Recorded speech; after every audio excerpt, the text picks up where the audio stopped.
Welcome to this podcast on the power of sleep in the Sleep Health Channel. I'm Dr. Alison Bentley from the Restonic Ezintsha Sleep Clinic, and this podcast is going to be talking about teenagers and school and sleep and how those kind of interact together. Usually badly. I mean, I'm sure many of you who have teenagers go, no, that's I need to listen to because actually I don't know how to deal with my teenager. So we're going to have slightly different. This time it's not just about me talking. We've got two guests in the studio. One is Amy-Dewes-Goulborn, and she's the registered counsellor at Bryanston High School. So welcome, Thank Amy. You, Alison. And the other one is Gershom Aitchison, and he's the headmaster and co-founder of Edu Inc. private school. So you're also a high school, not just a private school, Gershom? Yes, we go from grade 4 to 12. But okay. As you can imagine, the sleep issue is mostly with the older kids. So. Absolutely. So just focus the whole podcast. We're going to be talking about teenagers, and we're going to be talking about the high school kind of sleep, not the primary school sleep. So that's all we're going to talk about. I will do another one on primary schools. It's not that different, but there are kind of other issues that occur with primary school kids that don't occur in teenagers. So the plan is that they have questions for me. Mm-hmm. So they're just going to shoot questions, and we're just going to have a talk about the various issues that they are concerned about, that they see in their schools. And my job is to try and give some clarity to anyone who's listening, who's concerned about their children, who have these same kind of issues. So who's going to go first? Who's going to shoot? Amy, she has a list. Her list is longer than mine. Her list is longer than yours. Yes. Okay. Go. So I've got a few topics I'd like to cover with you today, but let's start with daytime napping for teenagers. Okay. So my personal advice in my office is only if it's absolutely necessary. Okay. And you don't do it just to fill time, because teenagers, when they're bored, they sleep. Also, obviously, with that comes in depression. But that's a whole different topic for today. But my personal advice is, if you have to nap, do a 90-minute to try and fill a sleep cycle. So that we're not doing a quick 30 minutes and then you get up more exhausted than when you went to nap in the first place. So can you talk to us a little bit about that theory that I follow? Or also, to clarify, a little cat nap that they like to call it. How long would a cat nap be versus a full nap? Okay, so that's an interesting question, because it does bring in napping, and we don't usually talk about napping. But the first issue is, why do they need to nap? Our teenagers love to nap. I know they love to nap. Why do they need to nap? Exactly. Okay, so because they shouldn't. I mean, you stop napping when you're like 3, right? And so why do you need to nap? And so napping is often driven because sleep has not been good. Okay, so they haven't had enough sleep. They have a sleep disorder, or something's wrong with the actual sleep, because theoretically you should be able to get enough sleep during the night to wake up with no debt, and then you start spending to get the debt so that you can then fall asleep at night. So you shouldn't have sleep debt during the day, but if you do have a sleep debt, that brain's going to push you to sleep, and that's when the naps are important. So, but then you talk about the timing of the naps. When should they happen? How long should they be? Where should they be, for example? So there are different kind of theories of naps. You're absolutely right that the sleep cycle is 90 minutes. And if you're going to have a full sleep cycle, you do need to sleep for 90 minutes. So you have the full cycle. That's bordering on a sleep rather than a nap. So, I mean, that's the kind of Sunday afternoon sleep where you sleep for an hour or 2 on a Sunday afternoon. The cat naps, or the power naps, as they're called, the kind of 15, 20-minute naps, it really depends on you as to whether you can do that or not. It's not an automatic that everybody can do it. So when I used to give talks on, to fairly big audiences of people, I'd go, who can power nap here? It'd be 10% of people who can power nap. So it's not an automatic that everybody can do it. So you're right. People who can't power nap have to sleep longer to get a benefit of the nap. They have to sleep more than 30 minutes. Okay. People who can't power nap do 15, 20 minutes, wake up feeling great. Wow. Okay. So if you can do that, the 15, 20 minutes is much better, because it's a light sleep. You just have that, and obviously it takes less time. So you can have a quick sleep and you're good to go. Babies are power nappers of note. I mean, they can do 20 minutes easily. And some children can as well. And really importantly, is you can't put everybody in the same box and go, well, everyone can do this, right? No, they can't. They can't. So some people are going to find it harder to nap. Some people are going to find it harder to get a short nap. Some people can't get a long nap. And the best time to nap is after lunch. That is definitely. So the 2-3 o'clock in the afternoon slot. Partly because we're designed to nap, actually, at that period. And every Mediterranean country that has siesta takes advantage of that. So we all have a little dip at about 2-3 o'clock in the afternoon based on the body temperature. So our body temperature takes another little dip there.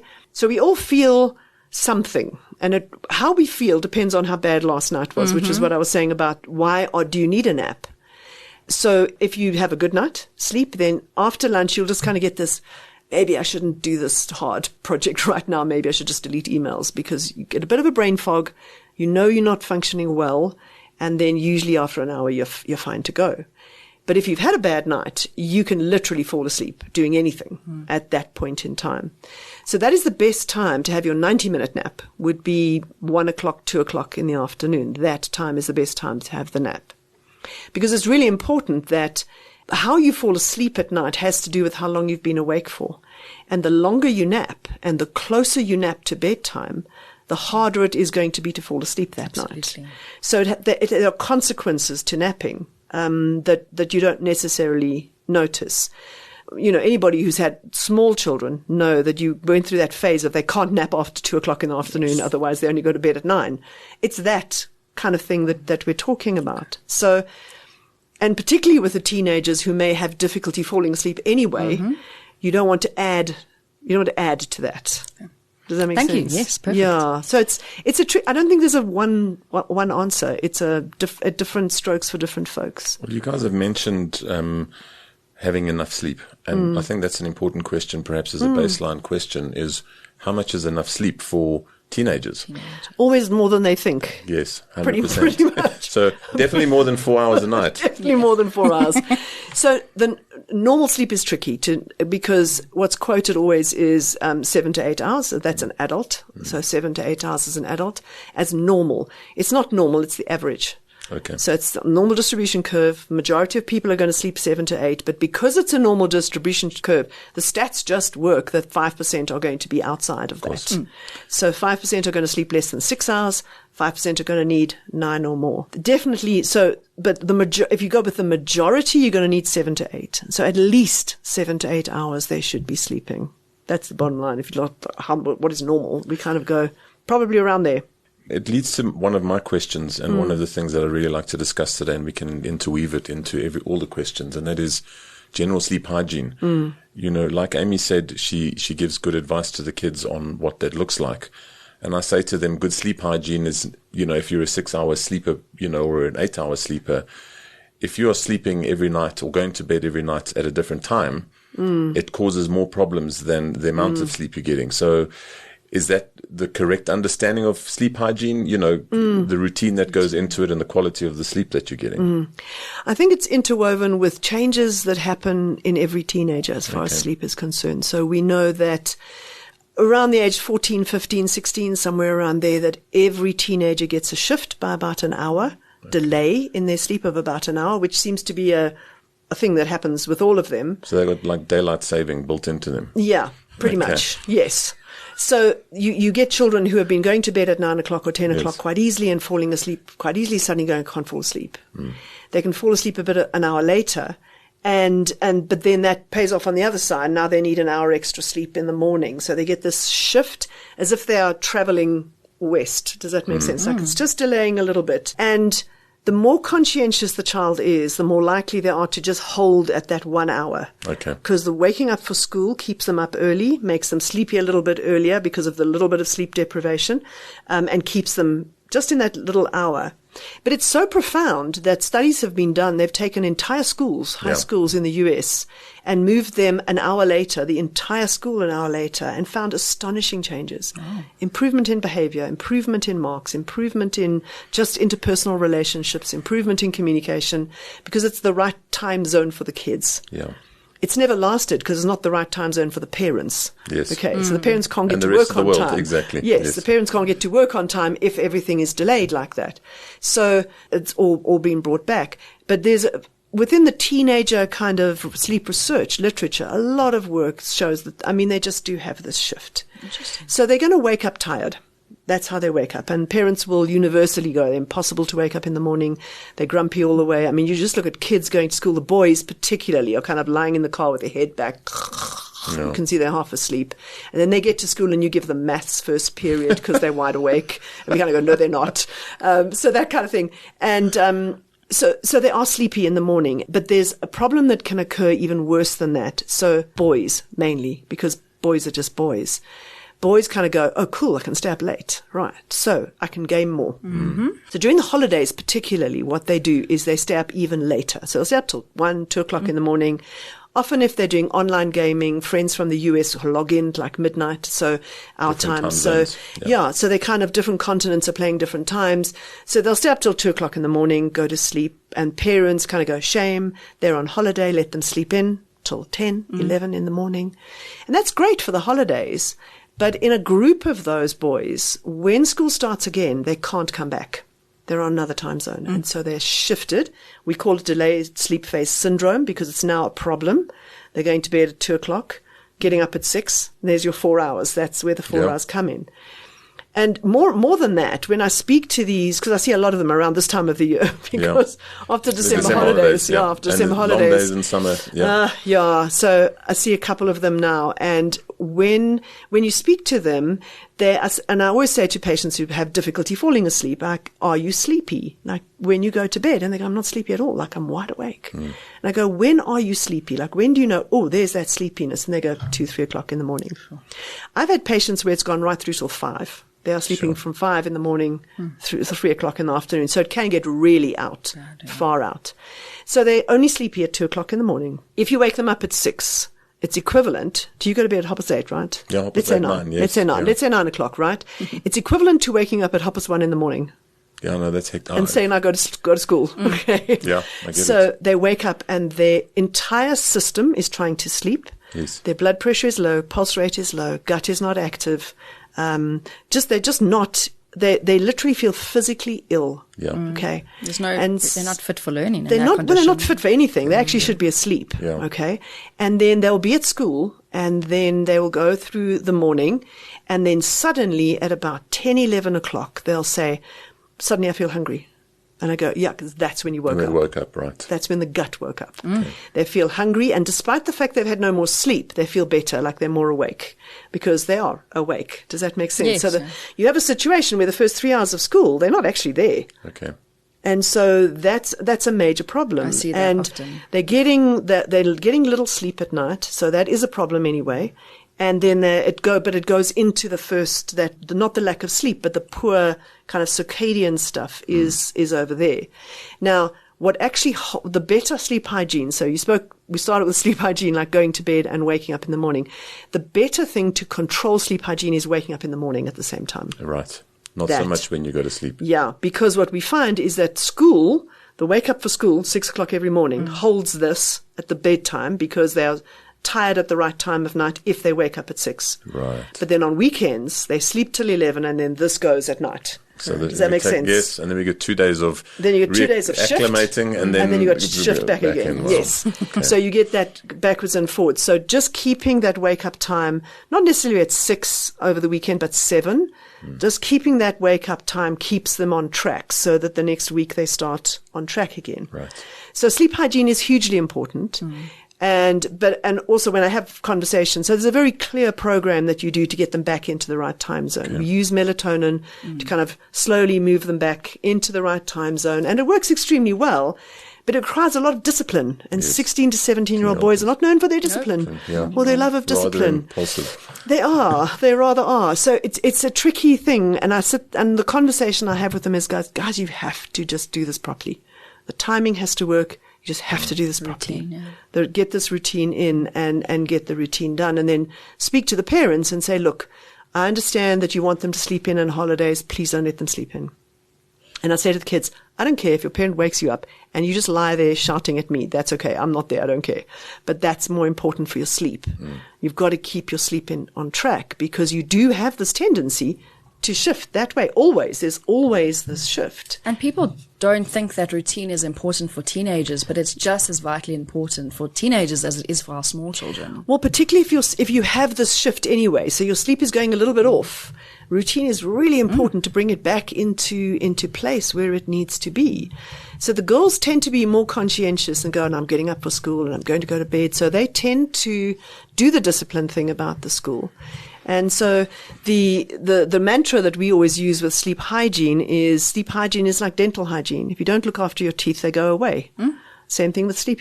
There is a process to sleep, and teenagers are lucky because they often can fall asleep very easily. so they don't think that they need a routine.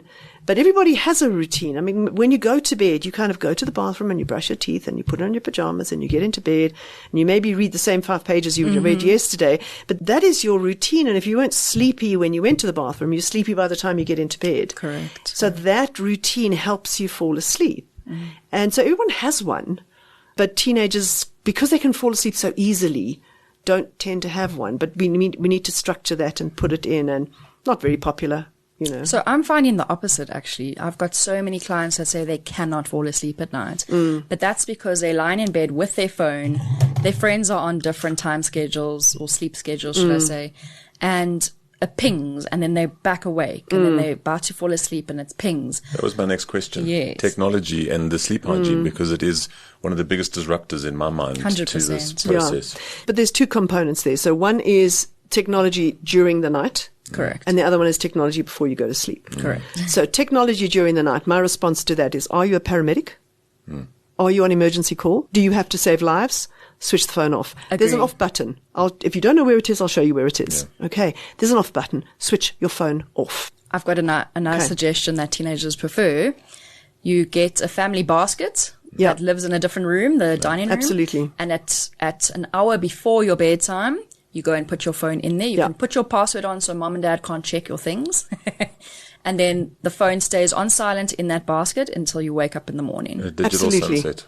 Yeah. Absolutely, And then you get a have to separate- have that. they But say every to me- adult should do that as well. It's Yes. not just about kids. Yeah. Like, we should all have that. If we want our teens to do it, we need to join. No, Well, absolutely. kids don't tell you they don't do what you tell them to do. They do what you you show. show. Yeah. They do what you do. Yeah. So I think that's very important. So during the night, I don't think anybody, as I say, unless you're a paramedic, needs to have their phone on. Yeah. If you have to have it near you because it's your alarm clock and it's on silent, turn everything off, and that's how it has to be. So the alarm clock is an interesting one. That's exactly what they say to me. They say, no, but it's my alarm or my music to go to bed. So for alarm, I say, the Crazy Store? They sell very cheap ones that make a big noise and they will wake you up in the morning. Go and get a separate alarm. Yeah. And then for music, that's a whole different discussion even on white noise and all of that. So we won't get into that today. Yeah. No, but we will, because it talks Okay. about technology before sleep and the differences that we have now but with technology. So, I mean, previously we would have the radio on and Correct. an earplug. So previously that would have happened, whereas now the phone has taken over all of those jobs. Correct. It's taken, everything is on one device. And white noise is a big buzzword. Oh no, brown noise is the buzzword, and green noise, and there's all kinds of. So I was asked to do a talk on the radio about. I'm starting to feel old now because I don't even know about all the other Well, colours. exactly. I didn't know either. I was asked to do a talk on the radio on all of these different noises, and I went, possibly not, like I know nothing about them. But there are apparently all these different noises. I don't know what they are. So white noise is the common one. So. But you spoke about technology before sleep. Now, the reason why it's become a big buzzword is because of melatonin. Melatonin gets produced. So one of the forces that makes us sleep is how long you've been awake for. The main one is, when is your sleep time? Like, where is it in time? Which is whether you're a lark or an owl. And that drop in body temperature that makes you feel sleepy is driven by melatonin. Melatonin only gets produced in dim light. So if you don't have dim light, you don't produce melatonin. And the problem with technology now, so the TV was never a problem because it was yonder on the other side of the room. Room was dim and TV was there, so you produced your melatonin. But if you have a phone, and what happened, the difference was that technology came here to the front of your face. Now the light was from there, moved here. Yes. And so if there's too much light, and you can measure the light in lux, so if there's too much light hitting your eyes, you will not produce melatonin. Okay. So melatonin you're supposed to produce about an hour and a half before you want to go to bed. So there's that 90 minutes. So you produce melatonin here. 90 minutes later, your body temperature drops, and that's what makes you sleepy. Okay. So that's how that works. So you have this hour and a half little window thing. So if you're not exposed to dim light, you don't produce melatonin, then you go to bed, dim light, produce melatonin, but you only fall asleep an hour and a half later. So you get that delay in the sleep because you haven't been exposed to dim light. So accurate. Yeah. So it's important that if you are going to be on, so you do have a break in technology. So the hour break is great because that does give them that break. Then we kind of go read a book. Because and they go, excuse me? Yeah, I know. But anything that is reflecting the light, most of the light is absorbed, on a white page. So most of the light is absorbed. So reading a book does not have the same problems as having backlit. It's always the backlit issue. But there's night screens, there are night modes, there are, and I always say this is a bright button, okay? It can reduce the brightness of the screen. Yes, absolutely. That kind of thing. So it is about how bright the light is. And we're not concerned about technology in older people like myself because we don't have much melatonin to interfere with. We're concerned about them because they have this tendency to delay anyway. And this technology pushes that and just makes it worse. So the hour becomes 2.5 hours later or 3. Yeah. So the whole thing just delays if they don't produce melatonin at the right time. So an hour to an hour and a half before you want to go to bed, that is when we advise that screens are off. Yes, agreed. While we're on the topic of melatonin, it was something that I was going to raise. What is your general, I know it's different for every child, but what's your general opinion on the usage of it in our teens and our younger children instead of our scheduled drugs that they get from the psychiatrists? Generally, melatonin, good, bad? So generally, melatonin is very safe. Supplement, yeah. It's very safe. It used to be over the counter in South Africa, but it's not anymore, and that's correct because it's over the counter in the US, and there is a lot of misuse and abuse in the US. So I think it's also important if you read about melatonin and what parents are doing with melatonin that you're very careful. Which country are you talking about? Okay. Because the US has got access to as much melatonin as they like, and kids are getting 10 milligrams, 5 milligrams, whatever milligrams they like there.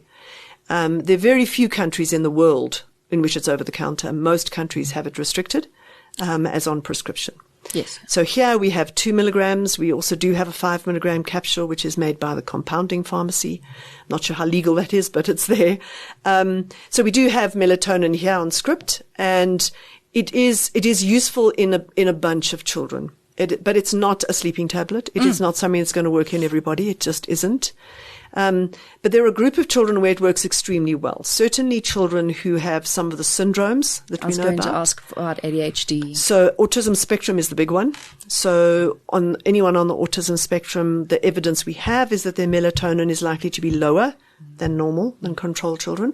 So they often supplementing the melatonin they have improves their sleep enormously. Yes. ADHD, the situation is a little trickier with ADHD and melatonin. So they talk about the fact there seems to be some differences, but it's not very obvious. Okay. So it's in the autism spectrum, so it's very obvious. You measure the levels, it's here, the normal kids are this, and it's obvious, right? But in the ADHD, some studies show there is a difference, some studies show there isn't a difference. Gray area, yeah. So it's a bit of a gray area. Remembering that all that melatonin can really do is structure your sleep so that the timing works, right? So here's when you're going to feel sleepy, and here's how long you're going to sleep for, and then when the melatonin's finished, time frame. Well, it is 90 minutes to take from when you start producing melatonin to when you're going to feel sleepy, but it is responsible for that big sleepiness that you feel at the end of the day. Added to how long you've been awake for, those two we want them to coincide at the same time so that you have all the push to fall asleep. Once you fall asleep, your brain does its thing. Yes. Yeah. But it's just that ability to fall asleep. So that's where the melatonin is. So it is on script. It is often a situation where when we have children who are battling to fall asleep, because you can't really measure melatonin. To give you an idea, in research, when you measure melatonin, you start taking spit at 6 o'clock in the evening every 20 minutes until 3 o'clock in the morning, and you go, where is the melatonin? Wow. And that's like you've got 25 samples, and then you go, oh, that's where it went up, because you've no idea where it's going up. And so it's difficult to measure. It's expensive to measure, so no one measures it. So we make assumptions. We kind of go, if you are battling to fall asleep, if you are not feeling sleepy at the right time of the night, then we kind of go, maybe we can use melatonin to force you to be sleepy a little earlier, and that will make it easier to fall asleep. So that's the concept of using melatonin. And what about daytime sleepiness? Have you seen it with melatonin usage? Not that much, no. The thing about the melatonin that we have in South Africa, so it's called circadian, or Melnox, I think is a generic. There's a couple of generics now for it. It's a prolonged release melatonin. Okay. So it's for my age group. That's what it was registered. It's registered for our age group. It's not registered for children. Use it. No, it's not registered. It's safe for children. There is a pediatric circadian. Internationally, and I was asked, should they bring it in? And I went, everyone's using circadian anyway, so I don't know that it's going to be a big benefit. And so it's safe for children. It's not that it isn't safe, okay? But it's a prolonged release registered for my age group that have lost melatonin to recreate the normal melatonin cycle. Yes. But in children, if they take melatonin, because it's prolonged release, you can get an extended release the next morning. So they can still be sleepy the next day. But for children, what's more important is that falling asleep thing. And so we say to the kids, just chew it.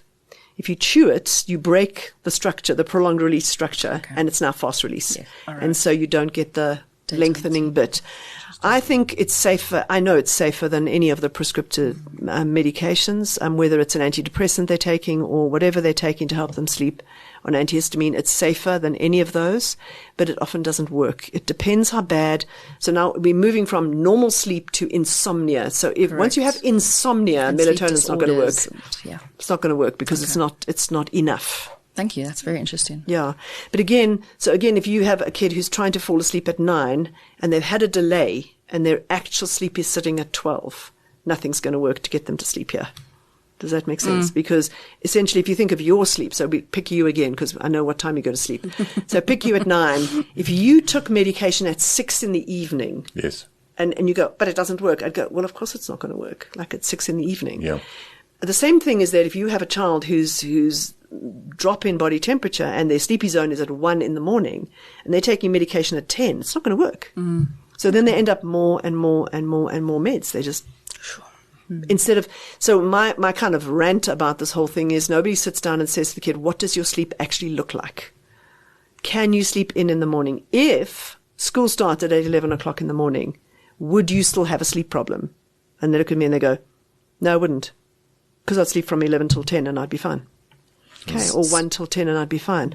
So they're very aware that their sleep, if they could sleep later, they'd be fine. So when I talk about health with the teens, I actually break it down for them and I show them health is physical health, mental health, and then I say sleep is a separate element in health itself. And they're very much shocked by that statement.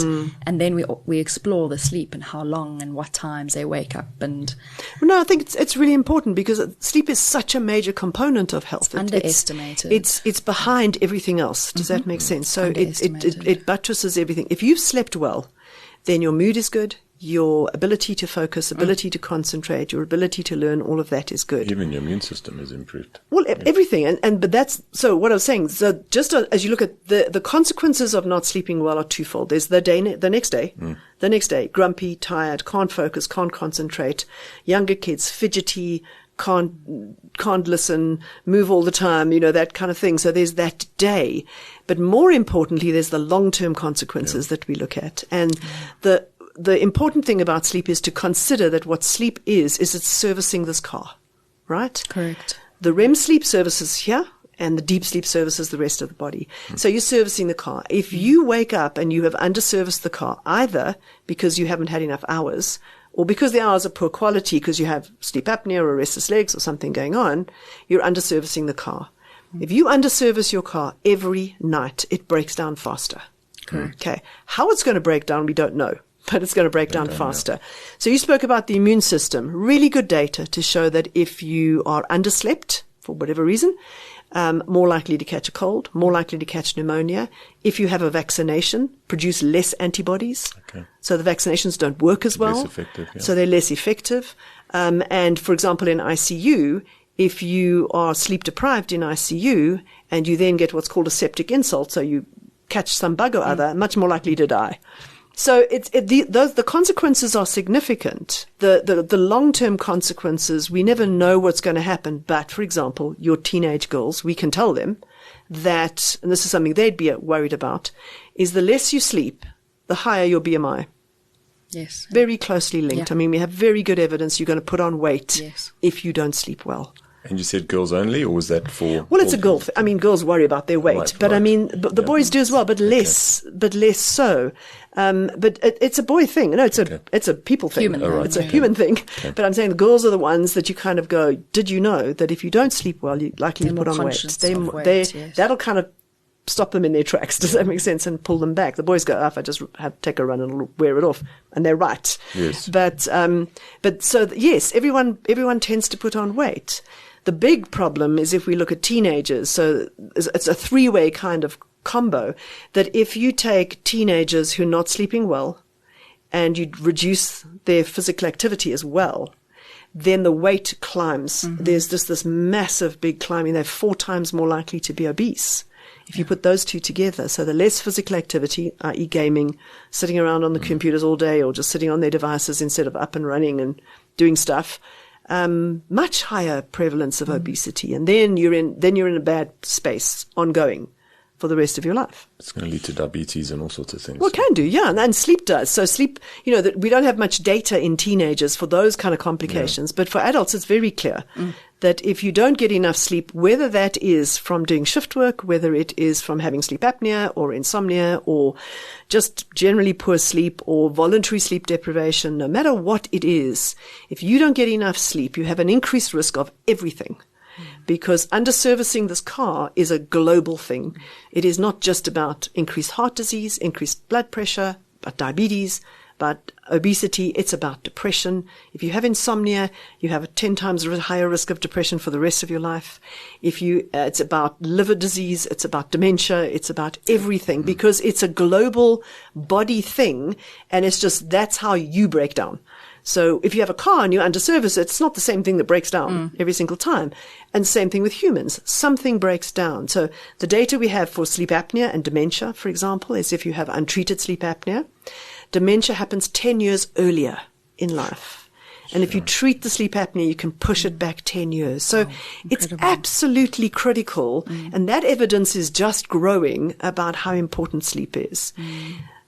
Sleep apnea in teenagers does increase their blood pressure. So you get hypertension in teenagers. Like you're living with hypertension from the age of 18, 19. Wow. That's going to put a serious strain on your kidneys as well, yeah? But it puts a strain on everything. Yeah. Do you know what I mean? And now you're on medication for that. And unfortunately, we do live in a society where I say to patients, do you have any diseases? Do you have any medical conditions? And I go, do you have any hypertension? And they go, yeah, but I'm treated. And I go, no, but you have it, right? Just because you're taking medication doesn't mean you don't have it. So yes, I have this. And I have a touch of diabetes, so I'm on this. And I have a touch of this. And they kind of seem to think that if you're medicated, then you're fine. So we treat the symptoms. The underlying cause goes away. And I'm kind of going, you're not treated. You're not fixed, right? It's just managed. And the longer you have to manage that, the more complications you're going to get. So sleep is about health. Just absolutely. Yeah. You spoke about dementia. It's one of my things on my list, the long-term effects. Where's Alzheimer's in all of this? Everyone's scared of Alzheimer's, Parkinson's, and dementia. Those are the big three that, diminishing your mind and your capability. Yeah. So it's difficult. So the information, so I think there's good evidence that insomnia, so it's about looking at particular things. So insomnia increases your risk of dementia. Okay. It does. But also remember that when we talk about increased risk, we're not talking about an absolute. It's not 100%. Well, there's genetic elements and environmental Exactly. elements. So it's all of that together. So when you've got your risk factors for dementia, whatever they are personally, and you add insomnia to that, you increase the risk. Okay. But in even that, the risk might go, and I'm just using random numbers here, the risk might go from 15%, that is the general risk, and it might increase the risk to 25%. Okay.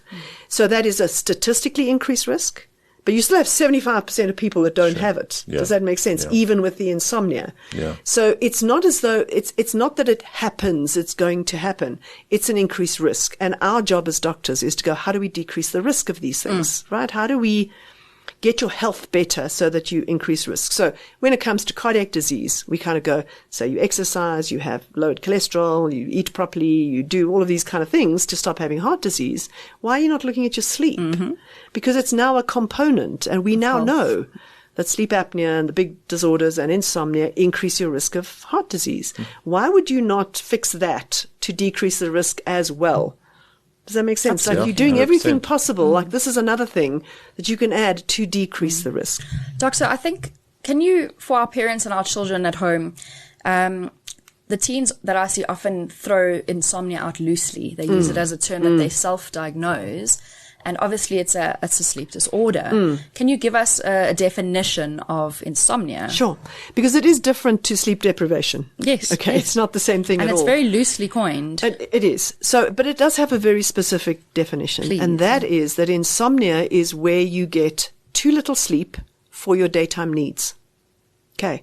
So by definition for insomnia, you have to have a deficit the next day. Okay. So let's say you need 7 hours of sleep and you get 5, and the next day can't concentrate, poor memory, poor focus. There has to be that deficit during the day. Then that's insomnia. The nighttime sleep can be any reason why you're not getting enough hours. So either you can't fall asleep, so you lose an hour at the beginning, or you wake up in the middle of the night and you can't get back to sleep, or you wake up too early in the morning. So it can be any of those. That's not specified. It's just the fact that you're not getting enough hours. And then obviously the side effects from that. So the side effects are you're just not undersurfacing the car again. You've lost an hour, and it's difficult to know which hour you've lost. So if you look at sleep and the internal structure of sleep, most of your deep sleep deep non-REM sleep happens in the first half of the night, and most of your REM sleep in the second half of your night. So and they're different. So the deep sleep is very much about physical restoration of the body. So you produce growth hormone and all the kind of repair that happens during the night, and the growth that happens during the night. REM sleep seems to be much more about the brain. It's where you flush out the waste products. It's where you have a lot of creativity, whatever dreams are for. I'm still on the fence about that. I don't know what they do. But there's dreams. Your brain is literally disconnected from the body. Your body is paralyzed during REM sleep, so your brain can do whatever it likes with no consequences. Okay. So you can't act out your dreams. If you act out your dreams, that's abnormal. You can't act out your dreams. It's a really good thing. If you think about the last dream that you had, well, thank goodness I didn't jump out of bed and do that. Okay. So the brain is completely disconnected, and it can do what it likes. And so theories range from what your brain does is take your experiences during the day, open up the memory banks and go, this one fits there and that one fits there. Oh, look at that. That's interesting. And all of that gets into the dream, like what you've been doing. So that's what it does. Your creativity happens during REM sleep. So it's very much that intellectual kind of thing, but also at a very basic level, your brain is being scrubbed clean for the next day. Okay. So metabolically. Okay. So depending on where you lose the sleep, you're going to lose a particular type of sleep. Now, deep sleep is always protected because no matter what time you go to bed, you're always going to have that first. But it's this end. If you cut this end short, you're going to lose that REM sleep. And so you're going to lose memory, learning, creativity, that kind of stuff, and the biology that's happening during sleep. So that's why the link between insomnia and dementia is about that. If you're not scrubbing the brain clean enough every night, you're accumulating stuff. And that is one of the theories of dementia, is that you accumulate this amyloid protein and it causes, and the plaques, yes. And you're accumulating because you're not getting enough of this REM sleep to be able to flush out the brain. Well, I think, Amy, you're 100% right when you said, I said to the teenagers, you know, I get enough sleep. I had insomnia. Yeah. And that's just an excuse to say that my sleep hygiene's off. I'm going to bed late and I'm not getting enough sleep. But they don't know how to fix it. Yes. But it's not this insomnia, which is habitual and accumulative. It's just, I wasn't planning my life properly and my schedule and being aware of how important sleep was. And I don't know if you want to comment on that, Alison, because there is, it probably could lead to insomnia because you're just ending up with bad habits over and over. So now you become a habitual insomniac rather than something. So by your definition, you are never going to have enough sleep for your daily needs. Yeah. So, and that does happen. You're absolutely right. Like people come and say, I have insomnia. And when I talk it through with them, I go, no, you don't have insomnia. Like you have something else, but it presents like insomnia. Yeah. So the thing is that if you put all of what we've spoken about together, if you put the fact that they have this delay in the system normally, so they lose an hour there and they're woken up early for school, that they do get stuck into there. Then they have an exam and they have to stay up late to study for that. And then maybe they shift a little bit further now. And now instead of going to bed they were going to bed at 10, let's just pick some numbers. They were going to bed at 10.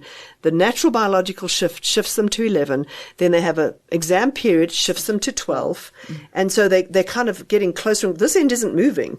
They're losing more and more sleep. Yeah. Now, do they have insomnia? Yes, because they'll present as insomnia. I'm trying to fall asleep here. I can't fall asleep. Gotcha. That's one of the symptoms of insomnia. Gotcha. I am tired during the day. Yes, I have insomnia.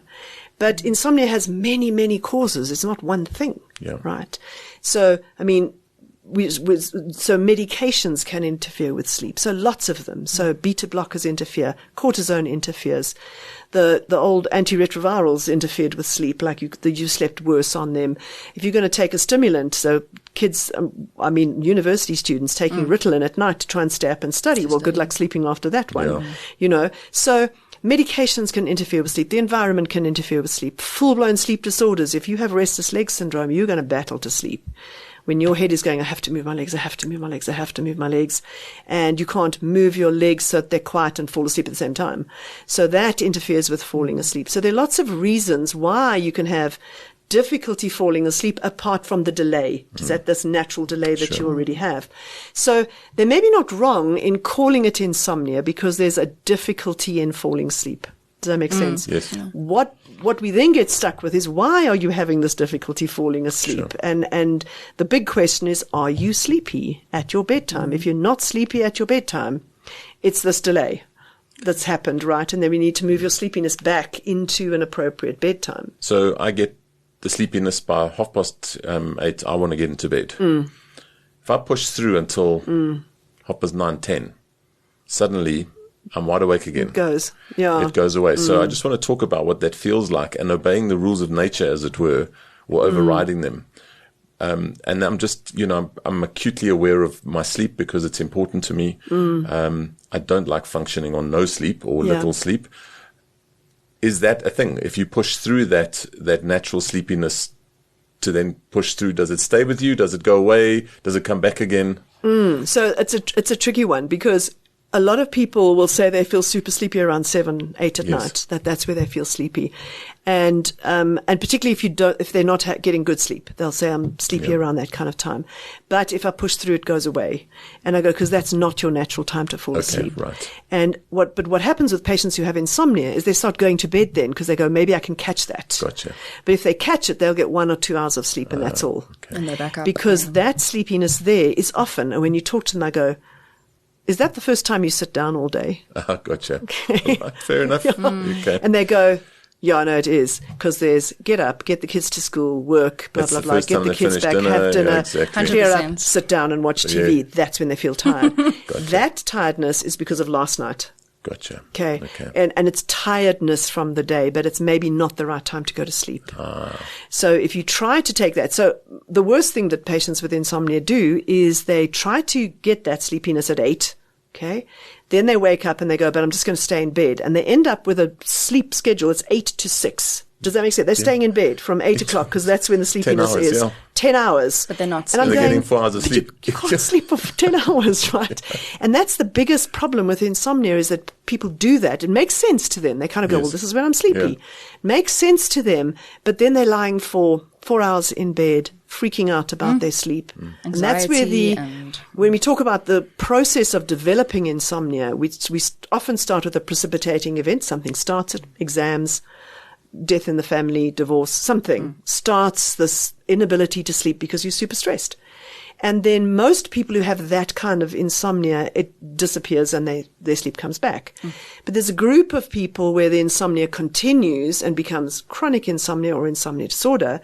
And that is because they create all of this thinking and behavioral things, and they change their sleep, and they're trying to do this and they're trying to do the next thing. And all they're doing is lying in bed getting super anxious about their sleep. 100%.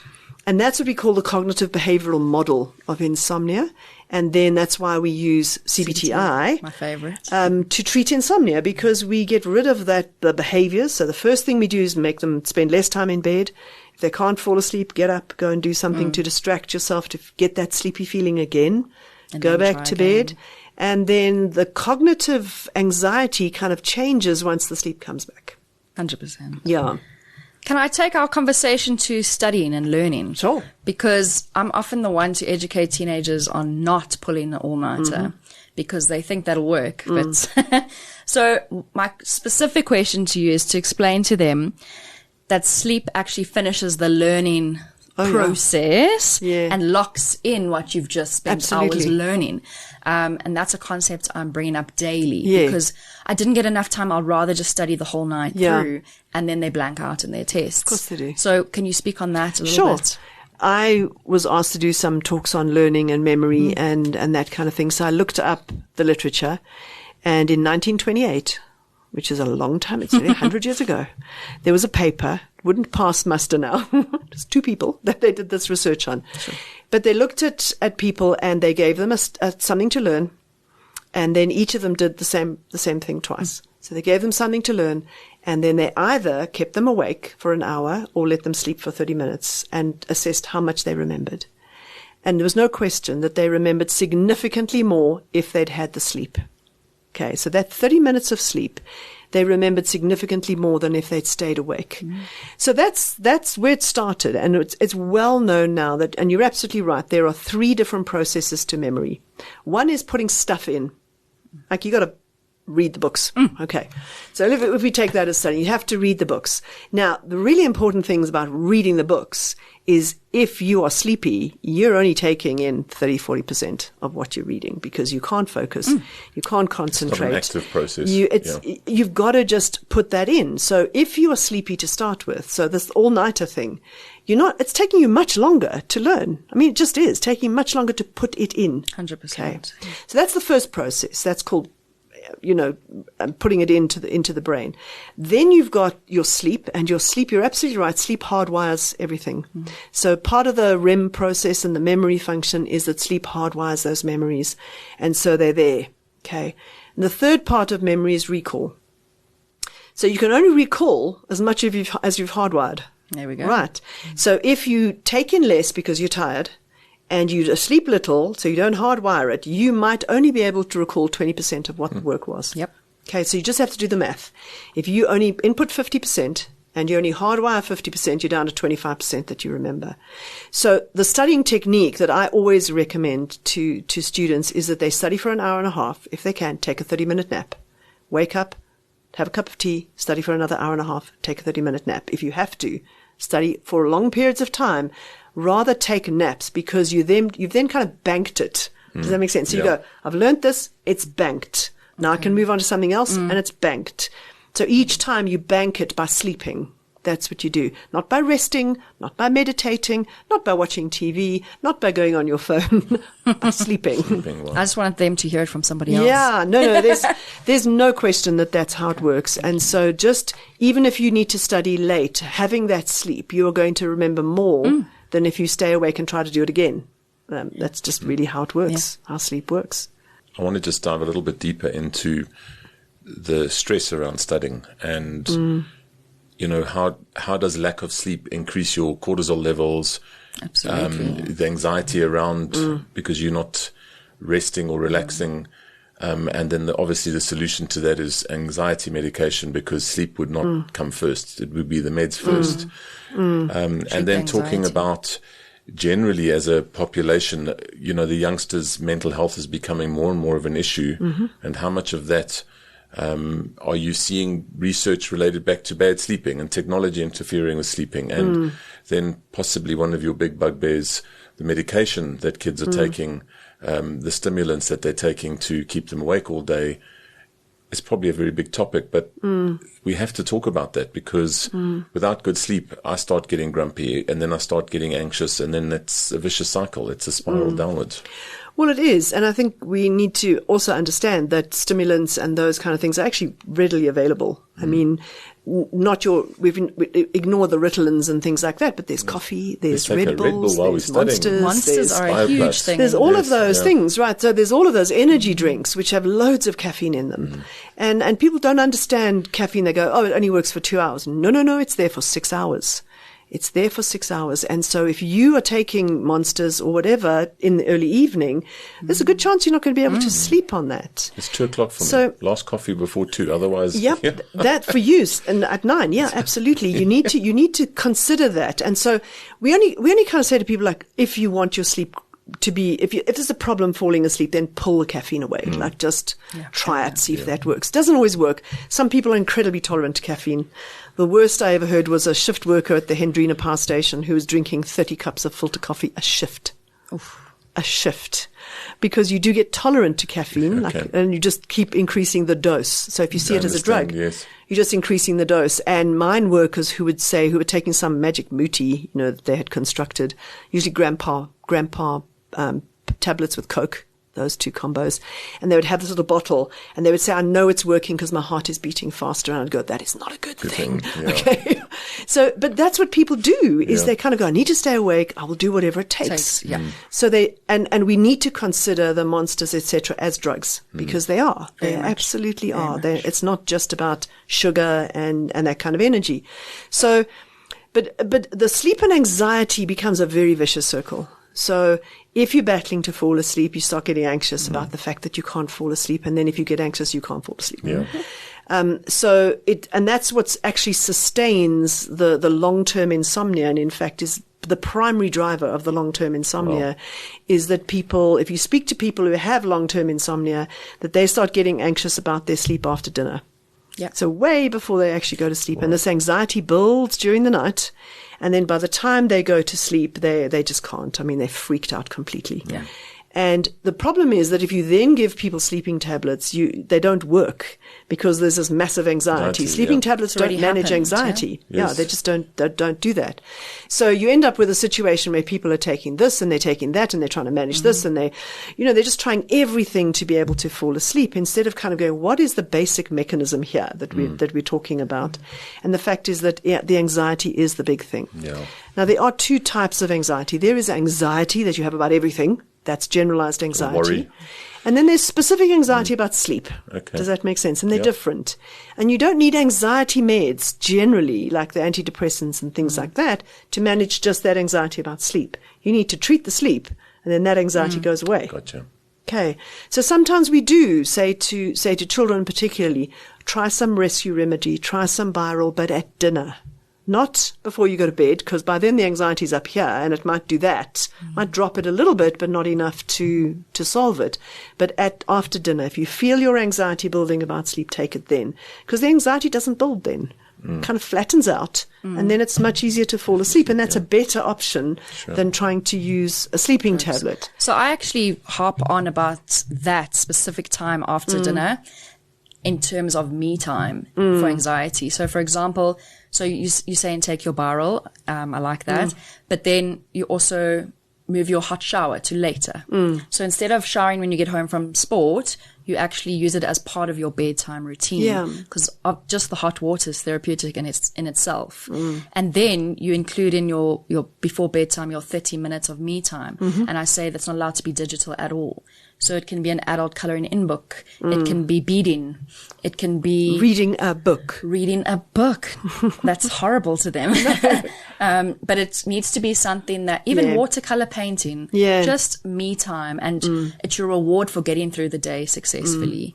It's more than that. It's mindfulness. Okay. 100%. And I know that's kind of like a bit of a thing, but what made a big impression on me was hearing that de-stressing or having that me time is all about things you cannot do quickly. They've got to be slow things. Okay. So like knitting, any kind of craft, painting, you cannot do it quickly. Exercise you can do quickly, right? So it's all about these things you cannot do quickly. Reading is slow. Anything that's slow is likely to just pull you back and settle things down. 100%. And you should see how excited they get that they get to reward themselves at the end of the day. Oh, I didn't think it like that. Yeah. No, it's me time. Often when we treat insomnia patients who are going to bed at 9 o'clock and not sleepy, and I say you have to go to bed. So my favorite kind of conversation with patients with insomnia is, how much sleep do you actually need? They go, I need 7 hours. And I go, right, what 7 hours would you like? So I said, let's start with what time you'd like to wake up in the morning. And they go, I'd like to wake up at 7. I go, so that's bedtime at midnight. And they go, and I go, that's 7 hours, right? isn't that 7 hours? They go, yeah, it's 7 hours. And they go, but what am I going to do before midnight? Like, what am I going to do? And I go, there is so much to do. Right now, your life is all about work, eat, sleep. That's what it's all about. There is no you time at all. And that's why I bring it in, and it works beautifully. It does. You know, you do have to have some me time, and you have to have something that works for you, that just allows your head to kind of go a bit. For anxiety, it's such a good technique. Yeah, they do have to shut off social media. There's 100%. A very good link between social media and anxiety. 100%. And that social media is driving the mental health and the anxiety that's occurring in children. Absolutely. And so they do have to stop that at some point. Again, you are not a paramedic. You're not on call. Just stop. So can we advise parents an hour before bed? Is that enough? So generally what I kind of go is, if your melatonin is an hour and a half before bed, you kind of want any screens after that, you go an hour and a half before, any screens down the brightness. Okay. Reduce the brightness. Try to stay off social media because it's not helping. Okay. It's not helping. Then then half an hour before you want to go to bed, you have to have something that kind of disconnects you. Yes, correct. Gets you ready. So that's the me time. That's the me time. But that me time is also about that routine that you're talking about. Yes, so have the hot shower. Wash my face, have a shower, brush my teeth. Yes, go to bed like 15 minutes before you want to fall asleep. Go actually into bed. Presets the do brain. something to kind of distract your head if you need to. If you've had a very busy day, distract your head if you need to be able to feel the sleepiness and go with the sleepiness, 100%. to be relaxed enough to go with the sleepiness. You can't study till 11, switch off the light and expect to be asleep by 11:30. That's not going to happen. And when you try to do that, then the anxiety kicks in because it's not working. Correct. The anxiety kicks in, and now you've got an hour and a half. Yeah. So that's often what people think, and they go, but I'm a teenager, of course I can fall asleep. No, you can't. Not if you do that. You can't. So it's really important to understand the basics of how sleep works, and then to kind of use that to your advantage to get as much sleep as you possibly can, because it is during sleep that you are learning and retaining memories and getting creative. And I'm sure many of your kids say, yeah, if I get a good night's sleep, I wake up and I go, ooh, that's what I can do with that project, or that's what I can do with this. Because your brain we've all does personally experienced that. Yeah, we've all had that. It's during REM sleep. As I said, you're disconnected from the body, and the brain goes, oh, let's think about put all of those together, because I can't do that when I'm awake because there's too much stuff coming in. Yeah. And now I'm freed to kind of put all of those things that I wouldn't put together. Now put them together. So that's the kind of stuff that happens during sleep. It's important. You dropped a little thing that might not have had much relevance to teenagers, but you spoke about pets and the sleeping. Yeah. A lot of kids, enjoy, a pet is an animated stuffed toy, but pets have their own circadian rhythm that they're busy going through. And if anyone's got cats, they'll know that 4 o'clock is wake up and playtime. Just perhaps share a little bit around that with kids so that they, understand perhaps that might be part of the problem that they're facing at the moment. Yeah. Sleeping with pets in the bed. So sleeping with pets, 50% of pet owners, it was a huge number, I didn't realize it was that high. 50% of pet owners sleep with their pets on their bed. Guilty. And there's a reason why you sleep with a pet, and you can have good sleep with pets and you can have poor sleep. So good sleep you get because you have a sense of security, they're warm in winter. Comfort. They're comfort, you feel like you've got a bit of an alarm system, if you have a pet. That only works with dogs, by the way. Cats don't care. Yeah. Other than when they need food. Cats, there's the whole thing. Cats have staff, So, but the more important thing is that they tend to disrupt your sleep. So that's what it tends to look like. And because of their different patterns. So humans, we know, are what we call monophasic sleepers. We have one piece of sleep here. Dogs are polyphasic, and cats are also polyphasic. So dogs, within that nighttime period, will have 2 or 3 patches of sleep, and they'll be awake for periods. And when they're awake, they get up and they turn around and they do things and they walk around. Yeah. And so that movement is likely to wake you up. Cats are often awake in the middle of the night because they sleep mainly in the afternoon, but they're up. The cat's predation thing is get up at 4 o'clock in the morning because that's when the meal is going to start moving. The prey is going to start moving. Bath time seems to be best done at 11 o'clock as you're falling asleep. Yes. And you'll devour the little creature we've caught. Yes. At 3:30. Exactly. And they're squeaking and crunching. and it's for in South Africa, cats are outside animals, so they get to go outside at night, and then they come back, bring the mouse. They're caught, that kind of thing, and so they're outside. But in apartments or in overseas, cats are inside. Yeah. And so you've all seen, and the kids have all seen videos of cats at night running around the house like lunatics, in the middle of the night, crashing over things. Yes. And how do you sleep with that? I don't understand how you sleep with that. Yeah. So they do have an impact. But I mean, sleeping with animals is not new. It isn't new. So my favorite thing that I read was of an Aboriginal expression about Three Dog Night. I don't know if you remember either remember the band. No. There used to be a band called Three Dog Night, and I went, that's a weird kind of band name. But there's an expression called Three Dog Night, and it comes with, it is so cold, you need 3 dogs tonight. Okay, like pack them in around you to keep warm. But I mean, if you think about on a battlefield, for example, you have no beds. And you've got to sleep. How do you sleep in a cold battlefield? Yeah. Well, you sleep with your dog or your horse. Yes. You kind of curl up 100%. With the horse, like to get the warmth, and you curl up together. So communal sleeping is really stopped in the Victorian age when everyone got prudish, and went, you have to have your own beds. Okay. But before that, everyone slept in one bed. Yeah. That's how it worked. So, but you don't sleep well in a communal bed. I mean, there's also good evidence that you don't sleep well, but people have to because there's only one bed, and you pack as many people as possible into the one bed. So these are all interferences that have been well studied now, and we kind of know, they do interfere. They do. But still some kids particularly would go, I can't sleep unless my dog is here, right? So they'll sleep better if the dog is there than if they're not. That's for anxiety purposes. Yeah, but they you kind of take, so if your sleep is 100%, so this is your sleep is 100%. So if you have a dog there, you'll sleep at 75%. But if you don't have the dog there, you sleep at 60%. We'll take so the dog. You're better. Yeah. Yes. So it's all about relative to what it would be without. Correct. That's important. The animals can be trained to understand your sleep patterns as well if you do have one. We've had cats that have slept through the night, and they know that that's their sleep spot. And they might pad off at 3:00 to go and have something to eat and drink, and then come back and fall asleep again. But certainly if the cat is running around creating mayhem, there's a pillow coming in this direction. Yeah. So we've always had dogs that have slept in our bedroom but not on the bed, because we have big dogs. And there's no space for Labradors on my bed. Yeah. Okay.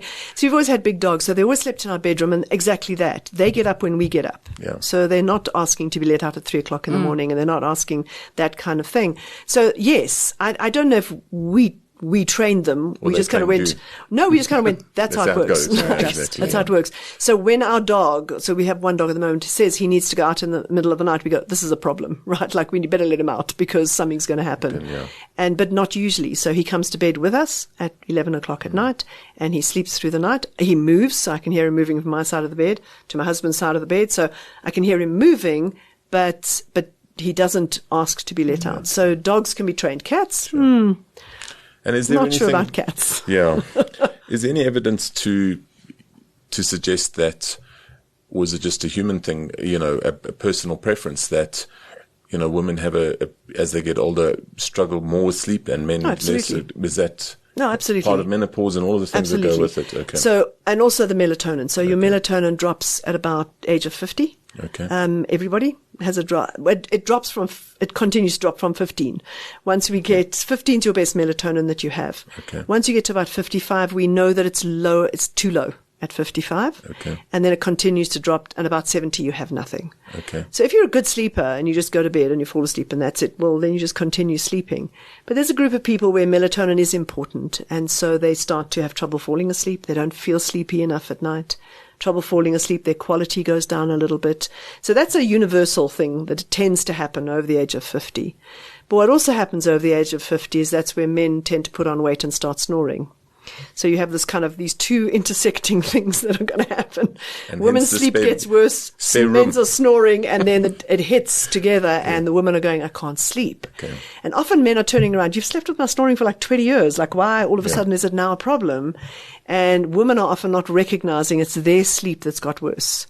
And so most of the conversations I have with men who are snoring and their wives are telling them they need to do something about the snoring, they're in their 50s and 60s. And they're saying exactly that. They're saying, I don't understand why it's now a problem. And I'm going, because there's two people in this. It's not just you and the noise. It's that your wife's sleep is getting worse. Yeah. And they said, actually, yeah, you're right. Because even if I'm not there, she's not sleeping that well. Yeah. And I go, yeah. And the rage that people feel when there is a noise and they can't sleep is completely out of proportion. Well, no, it's a rage. Is a good word. It's a rage. I'll explain the elbows every now and again. Yeah, it's a rage that happens. If you have insomnia, what you think is interfering with your sleep. I have patients who switch off the fridge because, when you have those old fridges and they go, and also they go, that is stopping me from falling asleep. And I'm sitting there going, not really. Not really. But that's my white noise in general. Yeah. Yes, but so that kind of thing. Anything else? I've also, my list is pretty much covered. I've learned a lot in that's this, great. which is fantastic. But I feel like there are a lot of other topics we can cover. So maybe we will have you back for 100%. another talk on something specific. So thank you very much, Amy and Gershom, for coming. I really appreciate it. It's really nice having a conversation about things and hearing from your side. What's going on. So thank you to everybody who's listening or watching this. I hope that was useful, particularly parents. I think we need to educate parents about what's real and what's not real, and a lot of stuff on social media is not real. Yeah. So my backstory is always that I will come as a doctor. My job is to practice evidence-based medicine. And so I will always give you the evidence that we have from research rather than just what's out there as a thing. And I'll give you an example. So on social media, there was a big thing about mouth taping for snoring, that was a thing. And I went, nah. And then we saw an article about mouth taping, and it works. So we have the data to say that it works rather than just people saying it works. I think you need to redact that because my wife's going to be buying tape. Yeah, no. And I really don't want to be muted going to bed. No. So what the mouth taping is about is showing you where the problem is and what we can do about it. Right. So when we look at snoring particularly, we look at what is the least we have to do something to see does it have an impact. Okay. Then we kind of go, right, now we can do this because we know we're going in the right direction. Gotcha. What we don't want to do is spend thousands of rand on something that we know is not going to work. Because we didn't try the mouth taping beforehand. That's really all. Yeah, I prefer the spare bed option. You need to listen to my podcast on non-CPAP options for snoring and sleep apnea. Yes, ma'am. Okay, it's in there. It's in there. So, again, thank you very much for listening. I hope you found it useful. We'll have some more of these on teenagers. We'll definitely do one on primary school children.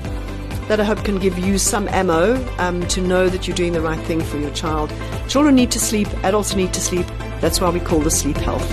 Thank you so much and goodbye. You've been listening to another production from Solid Gold Podcasts.